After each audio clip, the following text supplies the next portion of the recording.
श्रीमते रामानुजाय नमः। श्रीमते निगमान्तमहादेशिकाय नमः। श्रीषोडशबाहो नृसिंहाष्टकम्।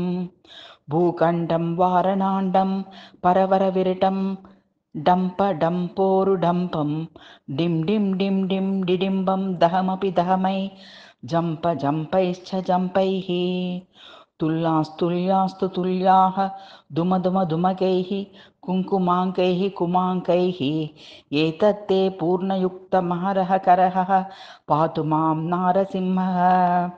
बूभ्रूत् बूभ्रूज्जङ्गं प्रलयरवरं प्रज्वलध्वज्वालमालं कर्जर्जं कर्जदुर्जं किकचकचक चित्कर्ज दुर्जयन्तं भूभागं भोगभागं गगगगगगनं गर्दमर्त्युग्रगण्डं स्वच्छं पुच्छं स्वगच्छं स्वजनजननुतः पातु मां नारसिंहः। येनाभ्रं गर्जमानं लघुलघुमकरो बालचन्द्रार्कद्रंष्ट्रो हेमाम्बोजं सरोजं जटजटजटिलो जाड्यमानस्तु भीतिः दन्तानां बाधमानां कगटवो भोजजानुः सुरेन्द्रो निष्प्रत्यूहं स राजा गह गह गहतः पातु मां नारसिंहः।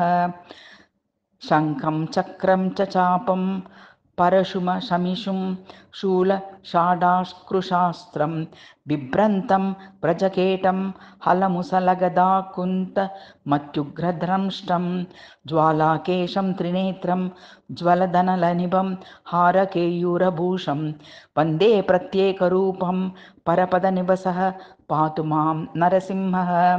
पादद्वन्द्वं धरित्रीकटिविपुलतरो मेरुमध्यत्वमूरुं नाभिं ब्रह्माण्डसिन्धुः हृदयमपि भवो भूतविद्वत्समेतः दुश्चकाघ्रं स्वबाहुं कुलिशनकमुखं चन्द्रसूर्याग्निनेत्रं वक्त्रं वह्निसुविद्युत्सुरगणविजयः पातु मां नारसिंहः। नासाग्रं पीनगण्डं परवलमथनं बद्धकेयूरहारं रौद्रं द्रष्टाङ्करालम् अमितगुणगणं कोटुसूर्याग्निनेत्रं गार्भीर्यं पिङ्गलाक्षं भ्रुकुटितविमुखं षोडशाध्यार्धबाहुं वन्दे भीमट्टहासं त्रिभुवनविजयः पातु मां नारसिंहः।